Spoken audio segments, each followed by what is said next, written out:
সরকারি শৌচালয় বাস বসিরহাটে সরকারি শৌচালয় একেবারে জবরদখল হয়ে গেছে।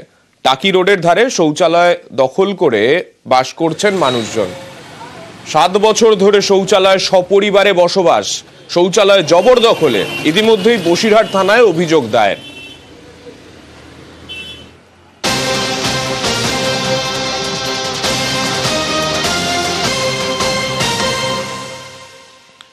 আমাদের সঙ্গে আমাদের প্রতিনিধি জিয়াউল রয়েছে, জিয়াউলের কাছে যাব। জিয়াউল, আমরা বিভিন্ন জায়গায় জবরদখলের ছবি দেখি, বিভিন্ন জায়গায় জবরদখল করে সরকারি জমি বিভিন্ন জায়গাতে মানুষ বসবাস করতে শুরু করেন, বিভিন্ন বিতর্ক হয় তা নিয়ে। কিন্তু একদম শৌচালয়ের মধ্যে এইভাবে মানুষ বসবাস করছেন, এইটা হয়তো এর আগে আমরা খুব বেশি দেখিনি।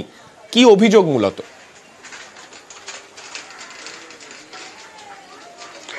দেখো, একেবারে বসিরহাট 1 নম্বর ব্লকের গোটরা গ্রাম পঞ্চায়েতে যে ডন্ডিরহাট বাজার রয়েছে, সেখানে হাজার হাজার মানুষ প্রতিদিন বাজারের বিভিন্ন নিত্য কাজে আসে এবং তাদের জন্য শৌচালয় দরকার।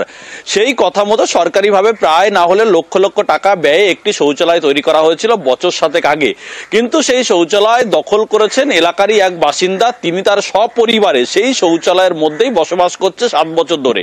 এলাকার মানুষ একাধিকবার বলেছেন, কিন্তু তাকে সরানো যাচ্ছে না। কিন্তু এই যে ব্যক্তি এই দখল করে রয়েছে 7-8 বছর ধরে, সে সাবির মোল্লা, তার স্পষ্ট দাবি যে জায়গায় শৌচালয় হয়েছে তার আগে প্রায় 30 বছর ধরে তিনি সেখানে বসবাস করছিলেন। অর্থাৎ সেটাও পিডব্লিউডির জায়গায়, সরকারি টাকি রোডের ধারে সেই পিডব্লিউডির জায়গা তিনি ব্যবহার করছিলেন। অর্থাৎ তার সেখান থেকে উচ্ছেদ করে সেই শৌচালয় করা হয়েছিল লক্ষ লক্ষ টাকা ব্যয়ে, হাজার হাজার মানুষের এই শৌচা কার্য করার জন্যই করা হয়েছিল।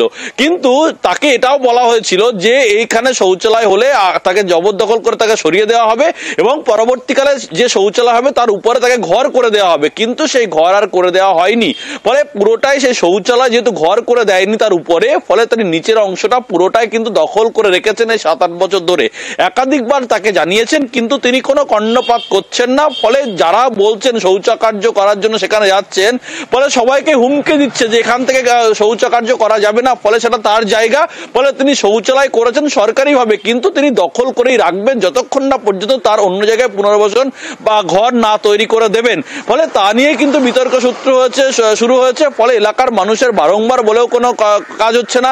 ইতিমধ্যেই বাজার কমিটি তারাও কিন্তু সোচ্চার হয়েছেন, তার কারণে সরকারি টাকায় লক্ষ লক্ষ টাকা ব্যয় এই শৌচালয় করা হয়েছে। সেখানে কিভাবে এক ব্যক্তি তার নিজের স্বার্থে সেখানে বসবাস করছেন সপরিবারে জানিয়ে ইতিমধ্যেই প্রশ্ন উঠতে শুরু করেছে। একাধিক জায়গায় সরকারি দপ্তরেও কিন্তু একাধিকবার অভিযোগ দায়ের হয়েছে, কিন্তু অভিযোগের পরেও কিন্তু সরানো যাচ্ছে না সেই ব্যক্তিকে। ফলে জবরদখল করা রয়েছে এই শৌচালয় ঘর। ধন্যবাদ জিয়াউল।